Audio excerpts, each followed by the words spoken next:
You tell them, look, we're taking your society down. And then you find out where's all your records. Because what Alexander did was, and we said this before, in Egypt, when they took down Egypt, they had there was a place that they named after Alexander called Alexandria, Egypt, and that city is standing to this day. That was the capital city. That was the capital city. Why? Because Alexander made it. He said, this is going to be the capital city. This is my city. I'm going to put my name on it. Right. And that's where he built this great library where he took all the dark nations. When he took them down, he took their records. Yep. Why do you think Esau have museums all over the place? Because they got it from Alexander the Greek. They always tell you that civilization started with the Greek, right? Yep. And in the way they write, Esau's civilization started with the Greeks. Right. Because when Alexander was learning how to fight in war, he was also being taught philosophy, education, how to think. And you know who his number one, well, some of his main teachers was Socrates. Socrates was one of them. You had the 7 sages, and Plato, Demosthenes, Aristotle. Those were guys that taught those Greeks when they were coming up. All right. Now, when you go into the record, those are Israelites. Right. Those are actually Israelites. So Israelites teach. The Most High set up Israelites to teach Esau to take the society down, man. You know. But anyway, now to back up that account was true, that there was UFOs back there, give me the apocrypha, brother. They appointed the United Nations an ambassador. Right. Yep. I heard about that. Yep. I mean, it ain't, you know, because Ronald Reagan used to talk about UFOs a lot. What if we were attacked by UFOs? Yeah. And I think even Carter said he saw a couple of UFOs. So they've always been into researching the UFOs. And another thing the guy said on the video, I think it was on CNN, this expert on UFOs, he said, this thing been going on since right after World War II ended.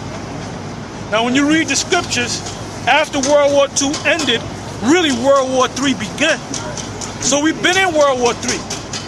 A lot of major conflicts, like for example, right after World War II, you had the Vietnam conflict. That was a war. And then right when they had that conflict, when they were still down there in Korea, and they're in Korea to this day, the DMZ, the demilitarized zone, where they're killing each other right now. Right, South Korea and North Korea. Yeah. There's a border right there. It's called the DMZ, the demilitarized zone, and they still killing each other back and forth. Right. Now, while they was down there, they went into Vietnam. So that was a major war. And guess what? Vietnam was a world war.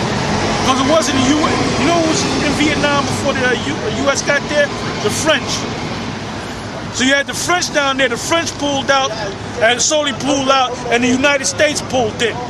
So that was a war against more than one nation. So there's never been a time where Esau has never been out of war.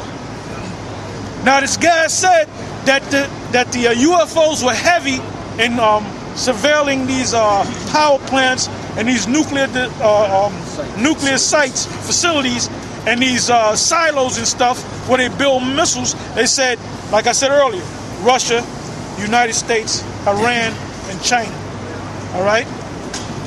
All right, go ahead, Ak. 2 Maccabees chapter 5, verse 1.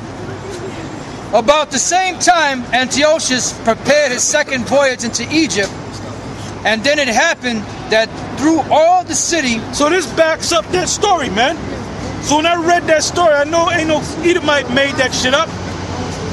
When they said they saw those two shoot beams of light out of the ship, because it's in the Apocrypha, man. And it wasn't no thing where you got to look quick or you'll miss the UFO or it disappear out the sky.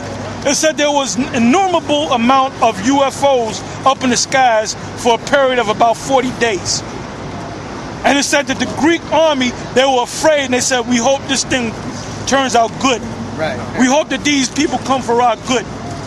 And that's what these Edomites are saying right now. We hope when they said that they know that there's people from other planets, out or people outside the United States.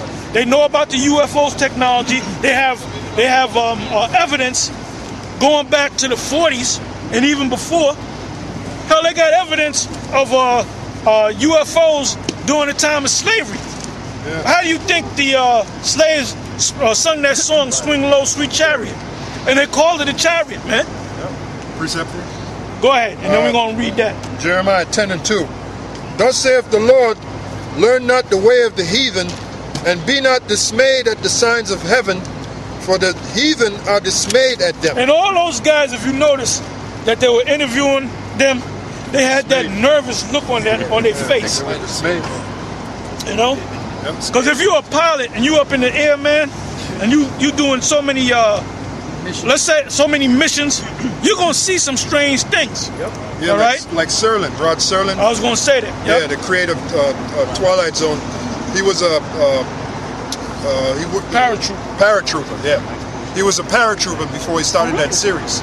So you know, a lot of the Twilight Zones, a lot of them about so-called UFOs. Why? Because when he was up there in the skies, he saw them. 2 Maccabees chapter 5 verse 2. And then it happened that through all the city, for the space almost of 40 days, there was seen horsemen running in the air, in cloth of gold, and armed with lances. Those were ships. Go ahead. Like a band of soldiers, and troops of horsemen in array, encountering and running one against another, with shaking of shields, and multitudes of pikes, and drawing of swords, and casting of darts, and glittering of gold ornaments, and harness of all sorts. Wherefore every man prayed that the apparition might turn to good. Now, yeah, they were hoping that because they were afraid of these angels, and they were hoping like hell that the angels be nice to them. Now this is coming from the greatest army in the history of the world. They were scared to death of these UFOs.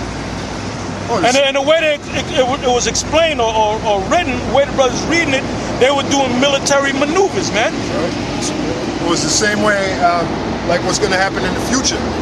Because what you're going to have is you're going to have these so-called UFOs. They're going to invade the skies.